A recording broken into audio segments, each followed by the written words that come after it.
જેને વર્તમાન જ્ઞાનની હૈયાથી પરના જાણવાના કાળમાં પણ પોતાના જાણવાની પર્યાયની પ્રસિદ્ધિ છે, તે અસ્થિ છે, પર અસ્થિ છે એમ નહીં. ત્યાં પરનું હોવાપણાનું જ્ઞાન થયું તે જ્ઞાનનું હોવાપણું છે. હા હા હા એ જ્ઞાનનું હોવાપણું વર્તમાન એ કાયમી ચીજને જણાવે છે કે હું વર્તમાન પૂરતું નથી. આ જ્ઞાનની પર્યાય પલટતી પલટતી પણ વર્તમાન પૂરતી અનિત નથી.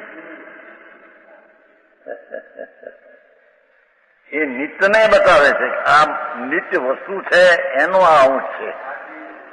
હા ધ્રુવ ચીજ છે તેનો અંશ છે. એ અંશ ધ્રુવને બતાવે છે. હા હા